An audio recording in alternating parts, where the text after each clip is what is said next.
नमस्कार, स्वागत है आपका डेली करंट अफेयर्स की सीरीज में। आज के इम्पोर्टेंट करंट अफेयर्स को हम लोग देखेंगे। इसमें मैं क्वेश्चन आंसर टाइप का करंट अफेयर शामिल किया हूं। तो सबसे पहला क्वेश्चन है, भारतीय मुक्केबाज निखत जरीन ने एलोरा कप 2024 में कौन सा मेडल जीता है? इसमें जो है उन्होंने गोल्ड मेडल जीता है। इसके बारे में कुछ महत्वपूर्ण पॉइंट देख लेते हैं। तो निखत जरीन ने एलोरा कप 2024 में गोल्ड जीता है। निखत जरीन ने मुक्केबाजी स्पर्धा में महिलाओं के 52 किलोग्राम में हिस्सा लिया है। निखत ने कजाकिस्तान की जजीरा उराकबायोवा को 5-0 से हराया। एलोरा कप 2024 में भारत के 4 मुक्केबाजों ने प्रतियोगिता में ब्रॉन्ज मेडल जीते थे।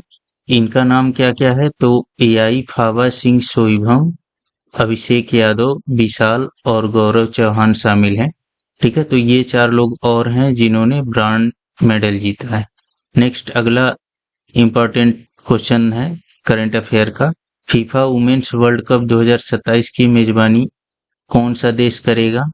तो ब्राजील को घोषित किया गया है।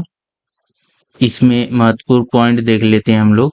तो थाईलैंड में federation international D football association FIFA का यह फुल फॉर्म है कि 74वीं कांग्रेस मीटिंग का आयोजन हुआ था।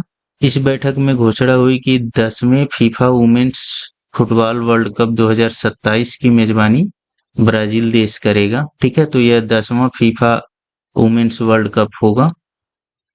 पहली बार Brazil women's football world cup की मेजबानी करेगा। इसके साथ ही ये साउथ अमेरिका में आयोजित होने वाला पहला वुमेन्स फुटबॉल वर्ल्ड कप होगा। ठीक है, तो यह साउथ अमेरिका महाद्वीप की बात कर रहा है। तो ब्राजील ने नीदरलैंड, बेल्जियम और जर्मनी से मेजबानी की बोली जीती है। अप्रैल 2024 में अमेरिका और मेक्सिको ने वुमेन्स वर्ल्ड कप की मेजबानी की रेस से खुद को बाहर कर लिया था। ब्राजील ने इससे पहले 1950 और 2014 में मेंस फुटबॉल वर्ल्ड कप की मेजबानी की थी। ठीक है, तो यह 2 बार मेंस फुटबॉल वर्ल्ड कप की मेजबानी कर चुका है। FIFA women's football world cup के अब तक 1991 से लेकर के 9 संस्करण खेले जा चुके हैं और यह 10वां संस्करण है जो ब्राजील में आयोजित होगा। ऑस्ट्रेलिया और न्यूजीलैंड ने फीफा वुमेन्स वर्ल्ड कप 2023 की संयुक्त मेजबानी की थी। 2023 में कौन मेजबानी किया था? ऑस्ट्रेलिया और न्यूजीलैंड ने। ठीक है, नेक्स्ट अगला हम लोग इम्पोर्टेंट करंट अफेयर देखेंगे। 10 वर्षीय ब्लू रेजिडेंसी वीजा किस देश ने लॉन्च किया है? तो संयुक्त अरब अमीरात यूएई ने लॉन्च किया है। ठीक है, तो इसके बारे में इम्पोर्टेंट पॉइंट देख लेते हैं। तो संयुक्त अरब अमीरात ने पर्यावरण संरक्षण को बढ़ावा देने के लिए यह महत्वपूर्ण कदम उठाया है और इससे संबंधित व्यक्तियों के लिए स्पेशल 10 वर्षीय ब्लू रेजिडेंसी वीजा सुविधा लॉन्च किया है। ब्लू रेजिडेंसी वीजा सुविधा लॉन्च करने की घोषणा यूएई के प्रधानमंत्री शेख मोहम्मद बिन राशिद अल मखतूम ने कैबिनेट बैठक के दौरान की थी। ब्लू रेजिडेंसी वीजा क्या है और यह किसे मिल सकता है? तो ब्लू रेजिडेंसी वीजा उन लोगों के लिए एक स्पेशल परमिट है जिन्होंने समुद्री जीवन, भूमि आधारित पारिस्थितिकी तंत्र, वायु गुणवत्ता और अन्य क्षेत्रों सहित विभिन्न पर्यावरणीय क्षेत्रों में असाधारण योगदान दिया है। ठीक है, तो यह पर्यावरण से संबंधित लोगों के लिए है। इस वीजा के आवेदक यदि स्वीकृत हो जाते हैं तो अरब देश में अपने प्रवास को 10 सालों के लिए बढ़ा सकते हैं। यूएई के ब्लू वीजा के लिए पात्रता मानदंड में अंतर्राष्ट्रीय संगठनों के सदस्य, अंतर्राष्ट्रीय कंपनियां, संघ, गैर सरकारी संगठन, वैश्विक पुरस्कार विजेता, प्रतिष्ठित गतिविधियां और पर्यावरण कार्य में शोधकर्ता शामिल हैं। इसमें देश के अंदर और बाहर दोनों जगह पर्यावरण को लेकर किए गए पहलों को शामिल किया गया है।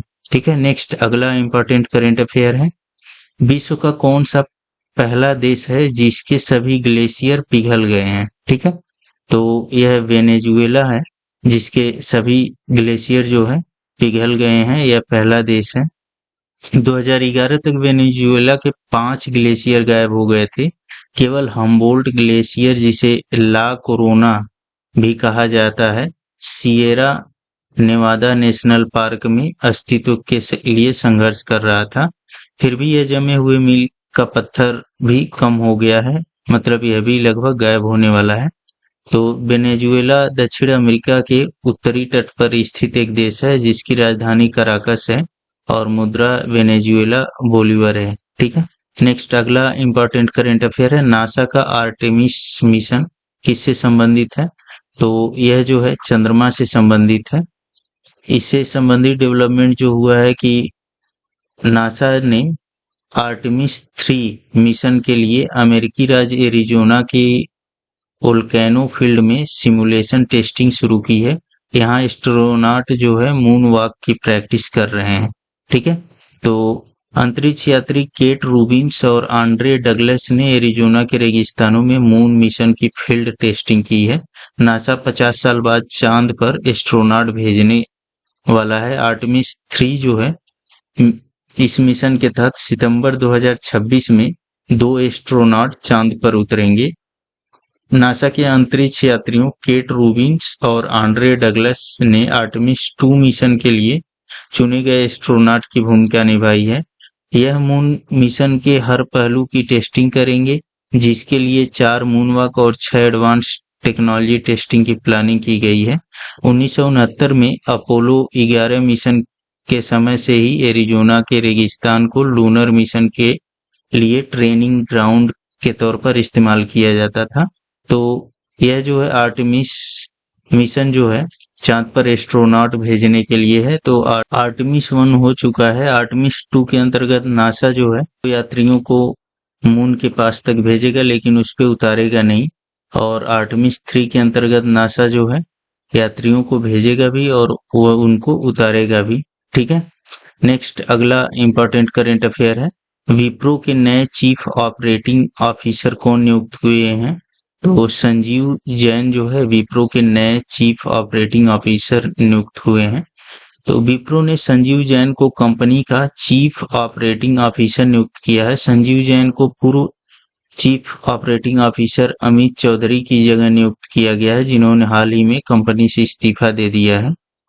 संजीव जैन कंपनी के एमडी और सीईओ श्रीनिवास पल्लिया को रिपोर्ट करेंगे और विप्रो के एग्जीक्यूटिव कमेटी के मेंबर बने रहेंगे। तो विप्रो के एमडी और सीईओ कौन है? श्रीनिवास पल्लिया है। ठीक है। नेक्स्ट अगला इंपॉर्टेंट करंट अफेयर है, राष्ट्रीय सुरक्षा गार्ड एनएसजी ने अभ्यास तर्कस 2024 किस देश के साथ किया है? तो यह अमेरिका के साथ किया है। ठीक है। तो तर्कस जो है यह किससे संबंधित है? तो राष्ट्रीय सुरक्षा गार्ड और अमेरिकी विशेष अभियान बल वार्षिक अभ्यास तर्कस के हिस्से के रूप में कोलकाता में संयुक्त आतंकवाद विरोधी मॉक ड्रिल का आयोजन कर रहे हैं। ठीक है। इस अभ्यास का उद्देश्य शहरी आतंकवाद विरोधी परिदृश्यों में अंतर संचालनीयता, समन्वय और द्विपक्षीय सहयोग को बढ़ाना है।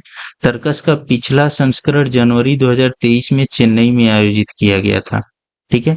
नेक्स्ट अगला इंपॉर्टेंट करंट अफेयर है, भारत ने किस देश के साथ भारत मध्य पूर्व यूरोप आर्थिक गलियारे पर बैठक की है? तो भारत ने संयुक्त अरब अमीरात के साथ मध्य पूर्व यूरोप आर्थिक गलियारे की बैठक की है। भारत और संयुक्त अरब अमीरात ने हाल ही में भारत मध्य पूर्व यूरोप आर्थिक गलियारे IMEEC पर केंद्रित एक महत्वपूर्ण बैठक का समापन किया है। इंटर गवर्नमेंटल फ्रेमवर्क एग्रीमेंट के तहत आयोजित बैठक का उद्देश्य कॉरिडोर के विकास और परिचालन के लिए सहयोग बढ़ाना था। यह पहल वैकल्पिक ऊर्जा आपूर्ति मार्ग प्रदान करने, क्षमता पैदा करने और लागत कम करने के लिए निर्धारित है। ठीक है। नेक्स्ट अगला इंपॉर्टेंट करंट अफेयर है, Igla S air defence system Bharat को किस देश से प्राप्त हुआ है? तो यह रूस से प्राप्त हुआ है, यह याद रखेंगे आप लोग। तो इसके बारे में थोड़ा इंपॉर्टेंट पॉइंट देख लेते हैं। भारतीय सेना रूसी Igla S very short range air defence system की आसन डिलीवरी के साथ अपनी वायु रक्षा क्षमताओं को बढ़ाने के लिए तैयार है। Adani defence system and technology limited और रूस के रोसोबोरोनेक्सपोर्ट के बीच प्रौद्योगिकी हस्तांतरण समझौते की विशेषता वाला यह अधिकरण भारत की रक्षा तैयारियों में एक महत्वपूर्ण प्रगति का प्रतिनिधित्व करता है। ठीक है। नेक्स्ट अगला इंपॉर्टेंट करेंट अफेयर है जो काफी चर्चा में है। गुजरात के किस शहर में सेमीकंडक्टर चिप्स का प्लांट ताइवान की मदद से लगाया जा रहा है? तो वह ढोलेरा शहर है। ठीक है, तो गुजरात के 2 शहरों को चूज किया गया है जिसमें ताइवान द्वारा जो है हेल्प किया जा रहा है सेमीकंडक्टर चिप्स लगाने में। तो गुजरात के ढोलेरा में एक मिनी ताइवान बन रहा है। यह उसको क्या किया गया है, एक उपमा दिया गया है। तो ताइवान आज पूरी दुनिया को सेमीकंडक्टर चिप्स की सप्लाई कर रहा है। चिप्स की बढ़ती डिमांड के चलते अब अमेरिका, जापान जैसे देश भी चिप्स प्लांट का तेजी से विस्तार कर रहे हैं। अब इस रेस में भारत भी शामिल हो चुका है।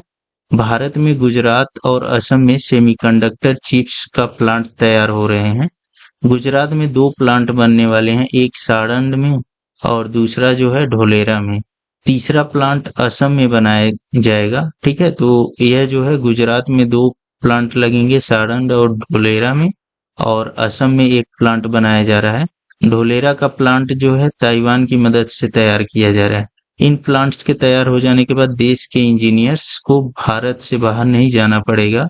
वहीं इस समय ताइवान की चिप इंडस्ट्री में इंजीनियर्स की भारी कमी है और ताइवान की इस जरूरत को भारत के इंजीनियर्स पूरा कर रहे हैं। ठीक है, नेक्स्ट अगला इंपॉर्टेंट करंट अफेयर है।